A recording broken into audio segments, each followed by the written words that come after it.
Menutup bulan Agustus, sektor energi masih menjadi jawara dengan lonjakan tertinggi sejak awal tahun 2022. IDX sektor energi sudah meroket 66,70% sejak awal tahun, alias year to date. Disusul sektor industrial serta transportasi dan logistik yang mampu mencatatkan pertumbuhan double digit. IDX Industrials naik 27,63%, sedangkan IDX Transportasi dan Logistik menguat 23,20% dalam 8 bulan terakhir.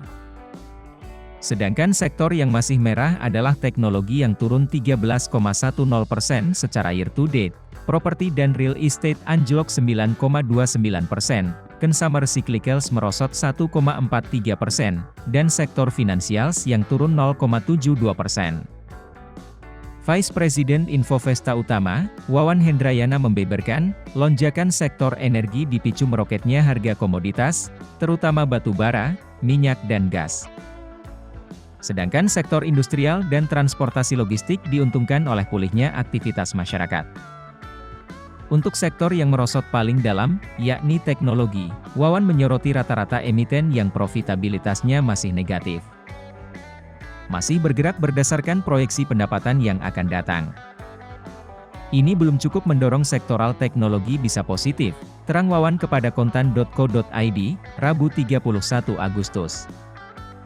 Wawan juga melihat sebagian investor cenderung terlebih dulu memilih sektor yang sedang terpapar katalis positif dari situasi ekonomi, kemudian memilih saham prospektif di sektor tersebut. Apalagi, sektor industrial dan transportasi logistik banyak dihuni oleh saham Skandliner.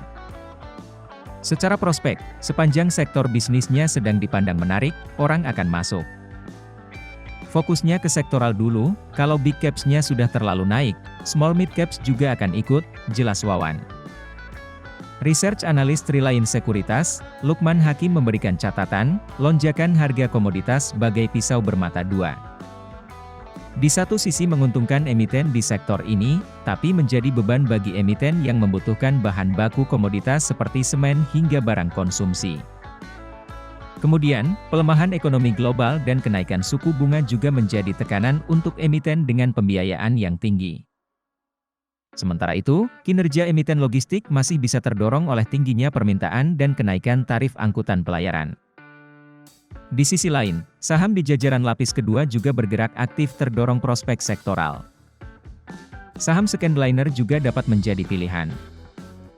Dengan memperhatikan kinerjanya, saham Skandliner tidak kalah prospektif, terang Lukman. Selanjutnya, pelaku pasar pun mengantisipasi tantangan makroekonomi. Termasuk kenaikan suku bunga, lonjakan inflasi, serta kenaikan harga-harga barang, terutama bahan bakar minyak. Associate Director of Research and Investment Pilarmas Investindo Sekuritas, Maximilianus Nicodemus mengingatkan, jika tidak diantisipasi, kondisi ini bisa memberikan efek domino terhadap pasar. Pada gilirannya, bisa menekan kinerja di banyak perusahaan.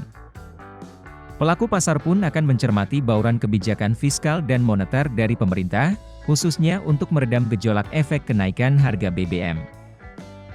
Bagaimana bauran kebijakan tersebut mampu menghadapi volatilitas yang akan terjadi, ujar Nico. Dalam situasi saat ini, Nico melihat ke depannya sektor perbankan, consumer non-cyclicals, dan emiten berbasis komoditas terutama minyak dan gas masih menarik dilirik. Hal senada juga disampaikan analis Mirae Aset Sekuritas Indonesia, Rizkia Darmawan. Secara historis, emiten yang punya ketahanan di tengah tantangan makroekonomi meliputi sektor energi, kebutuhan pokok konsumen, dan keuangan. Tak hanya yang berkapitalisasi pasar besar, saham-saham di jajaran small mid caps juga punya prospek.